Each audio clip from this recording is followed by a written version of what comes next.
Assalamualaikum warahmatullahi wabarakatuh. Perkenalkan, saya Golda Sahara, mahasiswi English MAWE semester 5 jurusan Ekonomi Syariah Unit 3. Baik, di sini saya akan menjelaskan beberapa larangan dalam bisnis syariah.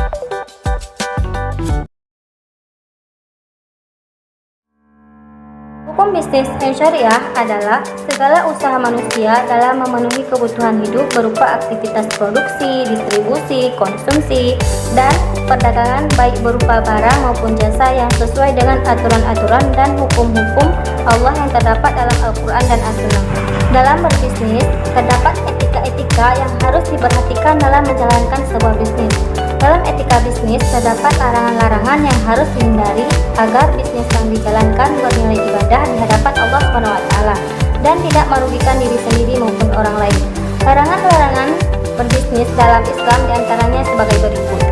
Riba adalah ziyadah atau tambahan tanpa imbalan yang terjadi karena penangguhan dalam pembayaran yang diperjanjikan sebelumnya.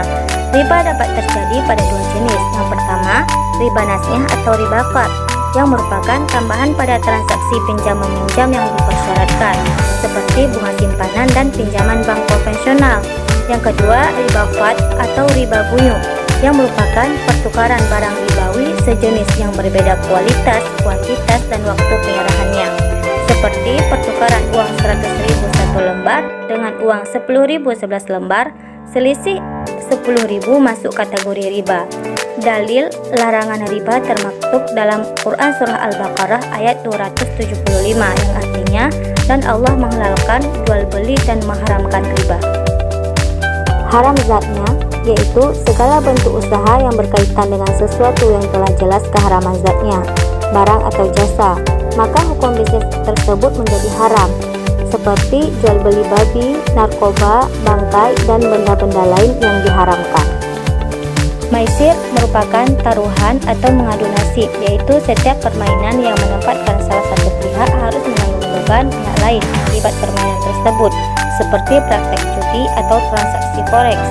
Praktek maisir dilarang dalam Al-Quran Surah Al-Maidah ayat 90, yang artinya, hai orang-orang yang beriman, sesungguhnya meminum khamar, berjudi, bertobat untuk berhala, mengundi nasib dengan panah adalah termasuk perbuatan syaitan.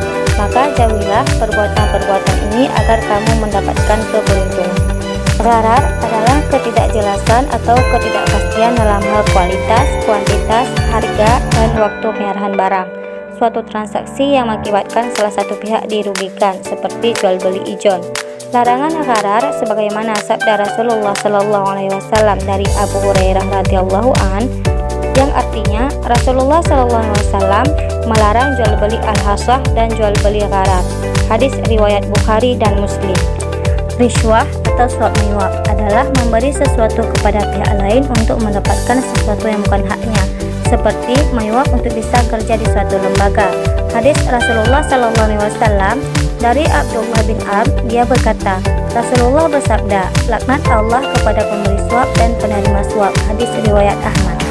Tatlis merupakan transaksi jual beli yang tidak dibolehkan atau diharamkan, dikarenakan transaksi tatlis mengandung unsur ketidaktahuan dari satu pihak yang melakukan transaksi jual beli. Ketidaktahuan yang maksud di sini terjadi dalam kategori harga barang, kuantitas barang, dan waktu penyerahan. Ihtikar adalah praktek rekayasa penawaran, atau istilah sederhananya adalah praktek menimbun barang. Mazhab Syafi'i dan Hambali mendefinisikan ihtikar dengan menimbun barang yang telah dibeli pada saat harga bergejolak tinggi untuk menjualnya dengan harga yang lebih tinggi pada saat dibutuhkan oleh penduduk setempat atau lainnya. Rasulullah SAW melarang perbuatan ihtikar sesuai dengan hadis, yang artinya Abu Umamah Al-Bahili meriwayatkan bahwa Nabi SAW telah melarang penimbunan makanan. Hadis riwayat Hakim.